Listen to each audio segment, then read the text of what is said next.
ദാരുണമായൊരു വാർത്തയിലേക്കാണ്. Kottayam Kumarakom Kaipuzha മുട്ടാറ്റിൽ car വീണ് 2 പേർ മരിച്ചു. മഹാരാഷ്ട്ര സ്വദേശികളാണ് മരിച്ചത്. ഗൂഗിൾ മാപ്പ് നോക്കിപ്പോയി പുഴയിൽ വീണതെന്ന് സംശയം. കാറിന്റെ ഉള്ളിൽ നിന്നും ആളുകളുടെ നിലവിളി ശബ്ദം കേട്ട ജനങ്ങൾ ഓടിയെത്തിയപ്പോഴേക്കും കാർ വെള്ളത്തിൽ മുങ്ങിത്താണു എന്നാണ് ദൃക്സാക്ഷികളൊക്കെ പറയുന്നത്. ഷിനോജ് ഉണ്ട് വിശദാംശങ്ങളുമായി. ഷിനോജെ, നേരത്തെ 2 പേരെ ചില്ലൊക്കെ പൊട്ടിച്ചു പുറത്തെടുത്തു, പക്ഷേ അവരുടെ മരണം സ്ഥിരീകരിച്ചു. എന്തൊക്കെയാണ് വിശദാംശങ്ങൾ?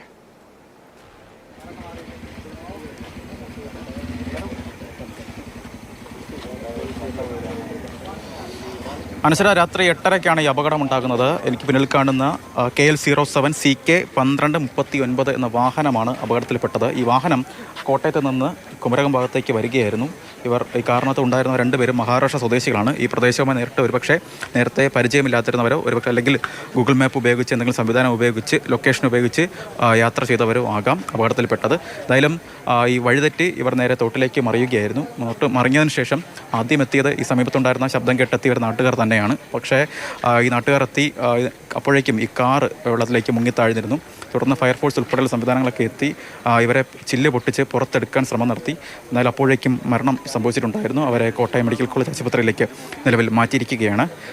നേരത്തെ ആദ്യഘട്ടത്തിൽ ഇതിനകത്തൊരു കുട്ടി ഉണ്ടായിരുന്നു എന്ന് സംബന്ധിച്ച് ചില സൂചനകളും സംശയങ്ങളൊക്കെ ഉണ്ടായിരുന്നു. പക്ഷേ മന്ത്രിയും അതുപോലെ തന്നെ പോലീസും ഒക്കെ ആ സംശയങ്ങളൊക്കെ അങ്ങനത്തെ സംശയങ്ങളൊന്നുമില്ല, 2 പേർ മാത്രമാണ് ഇതിനകത്ത് ഉള്ളത് എന്ന നിഗമനത്തിലേക്ക് എന്തായാലും എത്തിയിരിക്കുകയാണ്. 2 പേരും മഹാരാഷ്ട്ര സ്വദേശികൾ തന്നെയാണ്. അതിൽ ഒരു സ്ത്രീയുടെ പേര് മാത്രമാണ് നിലവിൽ നമുക്ക് ലഭ്യമായിരിക്കുന്നത്. താനെ സ്വദേശിയാണ്.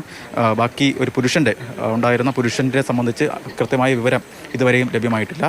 എന്തായാലും 2 പേരെയും കോട്ടയം മെഡിക്കൽ കോളേജ് ആശുപത്രിയിലെ മോർച്ചറിയിലേക്ക് നിലവിൽ മാറ്റിയിരിക്കുകയാണ്. അതേസമയത്ത് തന്നെ എറണാകുളത്ത് നിന്നുള്ള ഏതോ ഒരു കടയിൽ നിന്ന് റെൻ്റ് ഷോപ്പിൽ നിന്ന് എടുത്ത കാറാണ് ഇതെന്ന് ഒരു സൂചന ഇപ്പോൾ ലഭ്യമായിട്ടുണ്ട്. ആ കടയുമായി ബന്ധപ്പെട്ട് കൂടുതൽ പരിശോധന നടത്തിയാൽ മാത്രമേ അവിടുത്തെ ID കാർഡ് ഉൾപ്പെടെയുള്ള കാര്യങ്ങൾ നൽകിയിരിക്കുന്ന രേഖകളുമായി പരിശോധിച്ചാൽ മാത്രമേ അഡ്രസ്സിലേക്കൊക്കെ കൃത്യമാക്കി പോകാൻ കഴിയുകയുള്ളൂ. എന്തായാലും ഈ പ്രദേശം എന്ന് പറയുമ്പോൾ സാധാരണ ഇത്തരത്തിൽ അപകടങ്ങൾ നടക്കാത്ത ഒരു മേഖല കൂടിയാണ്. എങ്ങനെയാണ് ഈ അപകടം നടന്നത് സംബന്ധിച്ച് ഒരു കൃത്യമായ സൂചന വ്യക്തത ഇപ്പോഴും വന്നിട്ടില്ല.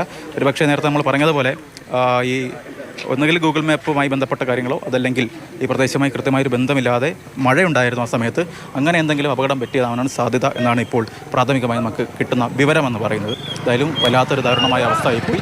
2 പേരുടെയും മരണം കോട്ടയം മെഡിക്കൽ കോളേജിൽ സ്ഥിരീകരിച്ചിട്ടുമുണ്ട്.